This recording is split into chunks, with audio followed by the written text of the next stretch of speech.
Assalamualaikum warahmatullahi wabarakatuh. Halo teman-teman, perkenalkan nama saya Putri Anggreni. Saya dari Universitas Pancasakti Bekasi, Fakultas Ilmu Pendidikan, Prodi Ekonomi Malam A, dengan NIM 18721500142. Di video ini, saya akan menjawab soal UTS dengan mata kuliah Filsafat Ilmu Pendidikan dengan dosen pengampu Ibu Eka Putri SPD MPDE. Nomor 1, jelaskan arti filsafat pendidikan dan makna pendidikan. Nomor 1, jelaskanlah arti filsafat dan makna pendidikan. Filsafat adalah pandangan hidup seseorang atau sekelompok orang yang merupakan konsep dasar mengenai kehidupan yang dicita-citakan. Filsafat juga diartikan sebagai suatu sikap seseorang yang sadar dan dewasa dalam memikirkan segala sesuatu secara mendalam dan ingin melihat dari segi yang luas dan menyeluruh dengan segala hubungan.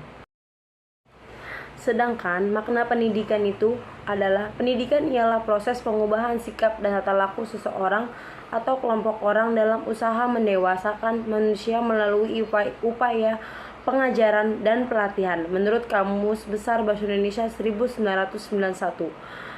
Yang kedua, pendidikan ialah segala pengalaman belajar yang berlangsung dalam segala lingkungan dan sepanjang hidup. Nomor 2, ceritakanlah sejarah perkembangan filsafat. Baik, saya di sini akan melanjutkan menceritakan sejarah perkembangan filsafat. 1. Zaman Yunani kuno. Kelahiran pemikiran filsafat diawali pada abad ke-6 sebelum Masehi, yang ditandai oleh runtuhnya mite-mite dan dongeng-dongeng yang selama ini menjadi pembenaran setiap gejala alam. Filsafat Yunani yang telah berhasil mematahkan berbagai mitos tentang kejadian dan asal-usul alam semesta, dan itu berarti dimulai tahap rasionalisasi pemikiran manusia tentang alam semesta. Cara berpikir ini berlangsung sampai abad ke-6 sebelum Masehi. Sedangkan sejak abad ke-6 sebelum Masehi, orang mulai mencari jawaban rasional tentang asal-usul dan kejadian alam semesta. Periode Yunani kuno ini lazim disebut periode filsafat alam. Dikatakan demikian karena pada periode ini tandai dengan munculnya para ahli pikir alam, di mana arah dan perhatian pemikirannya kepada apa yang diamati sekitarnya. Mereka membuat pertanyaan-pertanyaan tentang gejala alam yang bersifat filsafati atau berdasarkan akal pikir dan tidak berdasarkan mitos belaka. Mereka mencari asas yang pertama dari alam semesta yang sifatnya mutlak, yang berada di belakang segala sesuatu yang serba berubah. Yang kedua, ada zaman pertengahan. Pada masa pertengahan ini, terdapat periode yang membuat perkembangan filsafat tidak berlanjut, yaitu pada masa skolastik Kristen. Hal ini dikarenakan pihak gereja membatasi para filsuf dalam berpikir, sehingga ilmu pengetahuan terhambat dan tidak bisa berkembang, karena semuanya diatur oleh doktrin-doktrin gereja yang berdasarkan keyakinan. Apabila terdapat pemikiran-pemikiran yang bertentangan dari keyakinan para gerejawan, maka filosof tersebut dianggap murtad dan akan dihukum berat sampai pada hukuman mati. Yang ketiga adalah zaman Renaissance. Renaissance adalah suatu zaman yang sangat menaruh perhatian dalam bidang seni lukis, patung, arsitektur, musik, sastra, filsafat, ilmu pengetahuan, dan teknologi. Zaman Renaissance terkenal dengan era kelahiran kembali kebebasan manusia dalam berpikir. Pada zaman ini, manusia mulai berpikir cara baru dan secara berangsur-angsur melepaskan diri dari otoritas kekuasaan gereja yang selama ini telah membatasi manusia dalam menggemuk. Yang ketiga adalah zaman Renaissance. Renaissance adalah suatu zaman yang sangat menaruh perhatian dalam bidang seni lukis, patung, arsitektur, musik, filsafat, ilmu pengetahuan, dan teknologi. Zaman Renaissance ini terkenal dengan era kelahiran kembali kebebasan manusia dalam berpikir. Pada zaman ini, manusia mulai berpikir secara baru dan secara berangsur-angsur melepaskan diri dari otoritas kekuasaan gereja yang selama ini telah membatasi manusia dalam mengemukakan kebenaran filsafat dan ilmu pengetahuan. Proses melahirkan kembali ini terjadi pada abad ke-15 dan 16 yang melahirkan kembali kebudayaan Yunani dan Romawi kuno ini adalah orang-orang yang biasa disebut kaum humanis. Renaissance ini dianggap sebagai masa peralihan dari abad pertengahan ke zaman modern. Dengan demikian, ia memiliki unsur-unsur abad pertengahan dan modern, unsur-unsur keagamaan dan provence, otoriter, dan individualitis. Tetapi ini semua tak berarti pengingkaran bahwa Renaissance umumnya dianggap sebagai suatu titik peralihan di alam sejarah kebudayaan Barat. Yang keempat adalah zaman modern. Setelah zaman Renaissance, yaitu zaman pencerahan atau zaman modern yang berlangsung dari abad ke-17 hingga ke-20 Masehi. Di zaman ini terdapat peristiwa penting, yaitu Revolusi Inggris dan Perancis. Orang-orang yang hidup di zaman ini memiliki keyakinan bahwa mereka mempunyai masa depan yang cerah dan bercahaya berkat rasio mereka sendiri. Sebelumnya, orang lebih suka berpaut dan otoritas lain di luar dirinya, seperti otoritas gereja, kitab suci, para ahli, dan negara. Oleh karena itu, semboyan zaman pencerahan adalah sapere aude atau beranilah berpikir sendiri. Dengan semboyan itu, manusia di zaman pencerahan semakin bersemangat untuk menemukan hal-hal baru. Mereka memanfaatkan akal mereka semaksimal mungkin untuk menggapai perubahan, kemajuan, pertumbuhan, pembangunan, peradaban, reformasi, bahkan revolusi. Yang ketiga, jelaskanlah hubungan antara filsafat manusia dan pendidikan dalam upaya pengembangan sumber daya manusia. Manusia adalah makhluk berakal yang mampu mengembangkan diri dan potensi yang dimilikinya untuk menjadi lebih baik dari sebelumnya.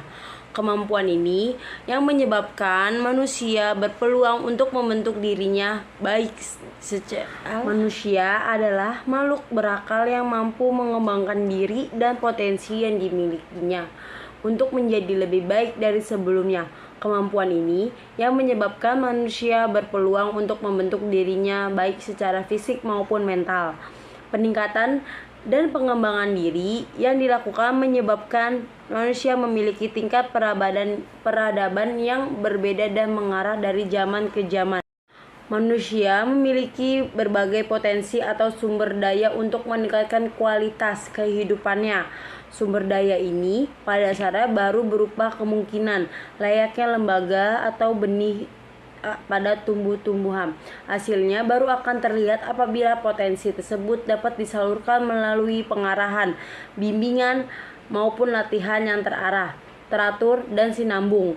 Manusia adalah makhluk yang memiliki beberapa potensi bawaan dari sudut pandang yang dimiliki. Itu namanya manusia dengan berbagai sebutan. Dilihat dari potensi inteleknya, manusia disebut Homo intellectus. Manusia juga disebut dengan Homo faber karena manusia memiliki kemampuan untuk membuat barang atau peralatan. Kemudian manusia pun disebut sebagai Homo sapiens atau Homo sapiens abima karena manusia adalah makhluk bermasyarakat. Di lain pihak, manusia juga memiliki kemampuan merasai, mengerti, membeda-bedakan, kearifan, kebijaksanaan, dan pengetahuan atas dasar adanya kemampuan tersebut, atau manusia disebut Homo sapiens. Sedangkan dari arti pendidikan tersebut adalah pendidikan merupakan usaha untuk mengembangkan potensi individu. Sebaliknya, dari sudut pandang kemasyarakatan, pendidikan adalah sebagai pewaris nilai-nilai budaya. Dalam pandangan ini, pendidikan mengemban dua tugas utama, yaitu meningkatkan potensi individu dan pelestarian nilai-nilai budaya. Manusia sebagai makhluk berbudaya dan hakikatnya adalah pencipta budaya itu sendiri. Budaya itu kemudian meningkat sejalan dengan peningkatan potensi manusia pencipta budaya itu. Tingkat pengembangan kebudayaan suatu masyarakat atau bangsa sangat ditentukan oleh tingkat kualitas sumber daya manusia yang menjadi pendukung nilai-nilai budaya tersebut. Pada masyarakat yang masih memiliki kebudayaan asli, berbeda dengan masyarakat yang memiliki kebudayaan campuran. Jelaskanlah bagaimana hakikat diri dan keberadaan kita sebagai makhluk alamiah dan sosial di lingkungan kehidupan kita. Manusia diartikan sebagai makhluk alamiah, yaitu karena manusia tidak bisa lepas dari alam. Manusia membutuhkan alam untuk hidup. Sebagai contoh, kita memerlukan oksigen yang berasal dari alam untuk bernafas. Kita juga menggunakan ikan, sayur mayur, dan air yang berasal dari alam untuk melangsungkan kehidupan. Manusia memiliki insting untuk menentukan apa yang akan dia lakukan. Sebagai contoh, jika manusia merasakan lapar, otomatis manusia itu pasti mencari makanan untuk mengatasi rasa laparnya. Manusia juga disebut sebagai makhluk sosial. Artinya, manusia itu membutuhkan kemampuan dan serta kebiasaan untuk berkomunikasi dan berinteraksi dengan manusia yang lain. Dalam hidup bersama dengan sesamanya atau kita bermasyarakat, setiap individu menempati kedudukan atau status tertentu, mempunyai dunia dan tujuan hidupnya masing-masing. Namun, demikian sekaligus ia pun mempunyai dunia bersama dan tujuan hidup bersama dengan samanya. Melalui hidup dengan sesamanya lah manusia akan dapat mengukuhkan eksistensinya. Sehubungan ini, Aristotelesnya menyebut manusia sebagai makhluk sosial atau makhluk bermasyarakat. Hakikat manusia sebagai makhluk alamiah dan sosial. Manusia sebagai makhluk alamiah yang mempunyai sifat dan ciri sebagaimana makhluk alamiah lainnya yang terikat dengan hukum-hukum alamiah.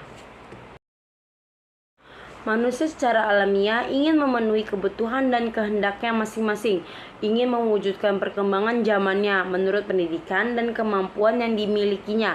Dalam arti, ia memiliki kemampuan untuk mengembangkan potensi-potensi dan membuka kesempatan dalam bidang pendidikan.